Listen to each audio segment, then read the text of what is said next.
ڕێز و سڵاو بۆ ئێوە بینەرانی خۆشەویستی تەلەڤیزیۆنی کۆمەڵە. بە یارمەتی ئاوڕیانی ئاوکار ماتوومەتەوە خزمەتتان بۆ پێشکەشکردنی گەشتی هەواڵەکانی ئەمڕۆ سێشەممە. سەرەتا سەردێڕی چەند هەواڵ. چالاکی لایەنگرانی کۆمەڵە و حیزبی کۆمۆنیستی ئێران بە بۆنەی 31 جوازەردان. دادگایکردنی 10 چالاکی سنفی سنە و بانکهێشتی معلمێک بۆ دادگای هەمەدان. پەرەسەندنی نائەمنی لە شاری سنە. ڕێپێوانی خەڵکی دێرسیم دژ بە چالاکی معدەنەکانی ئەو شارە.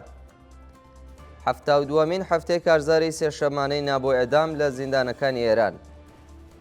درێژەی ناڕەزایەتیەکان لە چەند شاری ئەمریکا و قوربانی بوونی دەیان فەلەستینی لای هێرشەکانی ئیسرائیل بۆ سەر غەزە.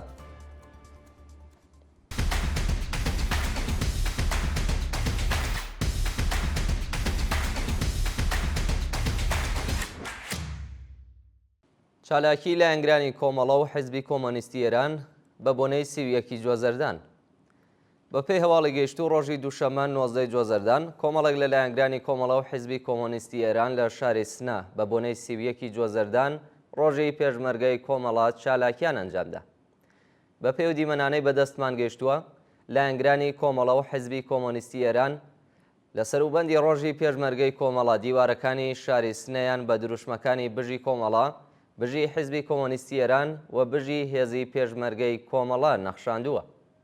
بە بەشداری ئەو چالاکیە ببورن بەشداربووانی ئەو چالاکیە وێڕایی ڕێزلێنان لە یادی هەموو گیانبەختکردوانی ڕێگەی ئازادی و بەرابەری پەیمانیان لەگەڵ هاواتەکانیان نوێ کردوێتەوە و بەڵێنیان داوە کە درێژە بە ڕێگا و ڕێبازی پەرشانازیان بدەن. دادگایکردنی 10 چالاکی سنفی سنە و بانکهێشتی معلمێک بۆ دادگای هەمەدان.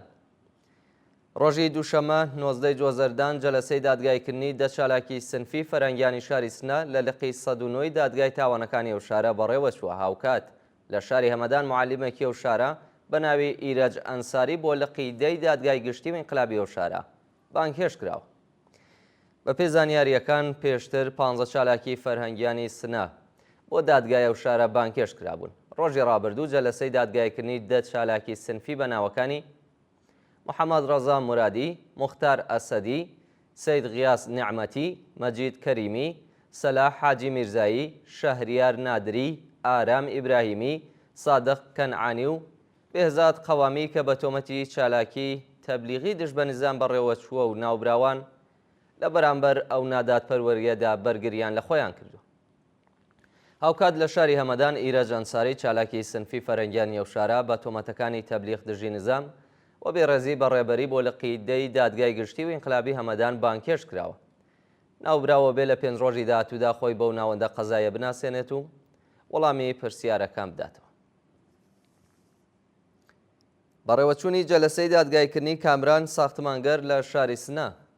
بەیانی ڕۆژی دووشەممە 19 جوازەردان جەلسەی دادگایکردنی کامران ساختمانگەر چالاکی کرێکاری خەڵکی سنە لە لقی 2 دادگای ئینقلابی ئەو شارە بەڕێوە چوو. کامران ساختمانگەر سەبارەت بە بانگەوازێک کە پێشتر بۆ ناڕازایەتی دەربڕێن بەرامبەر بە سزای ئەعدام بڵاوی کردبەوە بە تۆمەتی چالاکی تەبلیغی دژ بە نظام بۆ لقی 2 دادگای ئینقلابی سنە بانکهێشت کراوە. پێشتروە لە ڕێکەوتی 28 گوڵانی 1404 جەلسەی لێپێشچینەوەی ئەو چالاکە کرێکاریە لە لقی 2 بازپۆرسی دادسەرای گشتی و ئینقلابی سنە بەڕێوە چوو بوو. لەو جەلسەیەشدا کامران ساختمانگەر بە ئیجماع و تەبانی دژ بە ئەمنیەتی وڵات بێڕێزی بەڕێبەری و تەبلیغ دژ بە نظام تۆمەتبار و بەرگری لە خۆی کردبوو. جێگای ئاماژەیە کە ڕۆژی 17 ڕەبەندانی ساڵی 1403 هەتاوی و چالاکە کرێکاریە لەلایەن ئیدارەی ئیتلاعاتەوە دەست بەسەر کرابوو. پەرەسەندنی نائەمنی لە شاری سنە. کاتژمێر 9 شەوی دووشەممە 19 جوازەردان ئۆتۆمبیلێک خۆی کرد بە ناو کۆمەڵێک جەماوەر لە پشت پۆمپ بەنزینی پادگانی شاری سنە و بۆ هۆیەوە ژنێک گیانی لەدەستە. سەعات 9 شەوی دووشەممە دوو گەنج لە نزیک پۆمپ بەنزینی پشت پادگانی سنە بۆتە شەڕیان و کاتێک خەڵکی ئەو گەڕەکە هەوڵی هێورکردنەوەی دۆخەکەیان داوە یەکێک لە تاوانباران بە ئۆتۆمبیلێکی سەمەند خۆی کردووە بە نێو جەماوەرەکەدا و لە ئەنجامی ڕووداوەدا ژنێکی تەمەن 50 ساڵ گیانی لەدەستداوە و منداڵێکیش بریندار بووە. شانی باسە کە بکوژ لەلایەن پۆلیسەوە دەست بەسەر و ڕادستی دادگا کراوە. ئەگەری بڕینەوەی پەنجەی 4 تۆمەتباری دزی لە زیندانەکانی تەورێز و ورمێ. بەپێی راپۆرتی کانونی مافی مرۆڤی کوردستان بەرپرسانی زیندانەکانی تەورێز و ورمێ بە مرتەزا ئیسماعیلیان، هادی ڕۆستەمی، مێهدی شاهیوەند و مێهدی شەرەفیان وتووە کە بە زووی حکمی بڕینەوەی پەنجەکانیان جێبەجێ دەکرێت. لە سەرەتای مانگی جوۆزەردانی ئەم ساڵدا مرتەزا ئیسماعیلیان بە مەبەستی جێبەجێکردنی سزاکەی لە زیندانی ناوەندی ورمێەوە ڕەوانەی زیندانی تەورێز کراوە. هەروەها ڕۆژی یەکشەممە 18 جوۆزەردانی 1404 تاوی هادی ڕۆستەمی، مێهدی شاهیوەند و مێهدی شەرەفیان لەلایەن بەرپرسانی زیندانی ناوەندی ورمێەوە ڕاگوێزی لقی ئیجرای ئەحکام کراون. ئەو سێ بەندکراوە بە دوای دیدار لەگەڵ سعید نووری، جێگری جێبەجێکاری داواکاری گشتی ورمێ و دوو بەرپرسی دیکەی دەستگای قەزایی ئاگادار کراونەتەوە کە لاگەری وەرنەگرتنی ڕەزامەندی سکاڵا کەرەکانیان لە ماوەی هەفتەیەکدا سزای بڕینەوەی پەنجەکانیان جێبەجێ دەکرێت. سووتانی بەردەوامی دارستانەکان دا شارستانی چوارڕێی ئیلام ڕۆژی دووشەممە 19 جوۆزەردان ئاگر لە دارستانەکانی گوندی ئاوەزای سەر بە شارستانی چوار لە پارێزگای ئیلام کەوتوەتەوە بۆ هۆیەوە زیانێکی زۆر بە ڕینگەی ناوچەکە گەیشت. بە پێی زانیاریەکان دەیان هێکتار زەوی کەشاوەرزی و لە وەڕگەی گوندی ئاوەزە لەگەڵ سەدان داری بەڕوو لە ئاگردا سوتاوە. هەوڵی ژینگە دۆستان بۆ کۆنتڕۆلکردنی ئاگرەکە تا درەنگانی شەو بەردەوام بووە، بەڵام بەهۆی نەبوونی ئیمکانات ئاگرەکە پەرەیسەندووە و هێشتا نەکوژاوەتەوە. ڕێپێوانی خەڵکی دێرسیم دژ بە چالاکی معدەنەکانی ئەو شارە. دانیشتوانی شاری دێرسیم و ژینگە دۆستانی باکووری کوردستان ڕۆژی دووشەممە 19 جوۆزەردان لە ئاست چالاکی معدەنەکانی سەر بە دەوڵەت ناڕەزایەتیان دەربڕیوە. بە وتەی بەڕێوەبەرانی پلاتفۆرمی ژینگە و سروشتی ناوچەی خۆزات پەرتاغی لە شاری دێرسیم، چالاکی شرکەتە معدەنەکانی سەر بە دەوڵەت زیانێکی زۆری لە کەشاوەرزانی ناوچەکە داوە و داوای ڕاگررتنی چالاکیەکان دەکەن. لە خۆپێشاندانەکانی ڕۆژی ڕابردوودا کۆمەڵێک لە چالەکانی سیاسیش بەشدار بوون و دروشمی بەرگری لە چوارچێوەکانی ژیانی خۆمان دەکەینیان بەرز کردوێتەوە. چالاکانی ژینگەی ڕایانگەیاند لە بەرامبەر تاڵانکردنی سەروەت و سامانی باکووری کوردستان بێدەنگ نابن و ڕێگە نادەن قازانسپەرستان سروشتی دێرسیم لە ناو ببن. کۆبوونەوەی خەڵکی ناوچەی تەرحانی لۆڕستان دژ بە ئێعدام ڕۆژی دووشەممە کۆمەڵێک لە دانیشتوانی ناوچەی تەرحانی لۆڕستان دژ بە ئەگەری لە سێدارەدانی دووبرا بەناوەکانی حەمید و مەیسەم کوشکی لەلایەن دەستگای قەزایی خۆپێشاندانیان کرد. بە پێی زانیاریەکان فەرمان کۆشکی پێشتر و لە ڕێکەوتی 5 جوۆزەردانی ئەمساڵ بە تۆمەتی کوشتنی بە سیجێک ئەعدام کرابوو. ئێستا دوو برای دیکە لەو بنەماڵەیە بەناوەکانی حەمید و مەیسەم کۆشکی بە هەمان تۆمەت بە ئەعدام مەحکوم کراون و ئەگەری هەیە لە سێدارە بدرێن.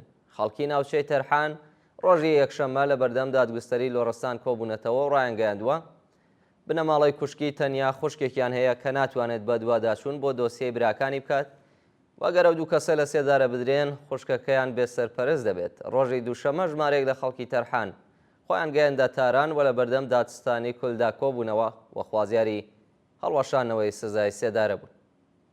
72مین هەفتەی کارزاری سێشەمانەی نابۆ ئێعدام لە زیندانەکانی ئێران. بەیانی ڕۆژی سێشەممە 20 جوۆزەردان بەندکراوانی 47 بەندیخانەی ئێران بۆ 72مین هەفتەی بەردەوام پەیوەست بە کارزاری سێشەمانەی نابۆ ئێعدام بوون. ڕۆژی ڕابردوو بەندکراوانی زیندانی ئەهەر پەیوەست بە کارزاری سێشەمانەی نابۆ ئێعدام بوون. بە پەیوەستبوونی بەندکراوانی زیندانی ئەهەر بۆ کەمپینەوە ڕێژەیە و بەندیخانانەی پەیوەست بە کارزاری سێشەمانەی نابۆ ئێعدام بوون گەیشتووە تا 47 زیندان. مانگرتووان بە ئاماژە پێدان بە ڕێژەی بەرزی ئەدامەکان خوازیاری یەکڕێزی و یەکگرتووی کۆمەلگا بەرامبەر بەو سزا نامرۆڤانەیە بوون. تەواڵێکی دیکەدا بەندکراوێکی سیاسی بە ناوی شیوای ئیسماعیلی بە بیانووی پاڵپشتی لە کارزاری سێشەمانەی نابۆ ئێعدام لە مافە سەرەتاییەکانی بێبەش کراوە. شایانی باسە کە دوو کوڕی ئەو بەندکراوە سیاسیەش بەناوەکانی سەید مێهدی وەفایی سانی بە 6 ساڵ و سەید عەلیڕەزا وەفایی سانی بە 5 ساڵ زیندان سزا دراون. تێکدانی مەعیشەتی 200 بنەماڵە لەلایەن شارەداری ماساڵ. ڕۆژی دووشەممە مامورانی شارەداری و هێزە ئینتزامیەکانی شارستانی ماساڵ هێرشیان کردە سەر شوێنی کەسابەتی 200 خێزان لە ناوچەی بامسەوز و دەکەکانیانیان ڕووخاندووە.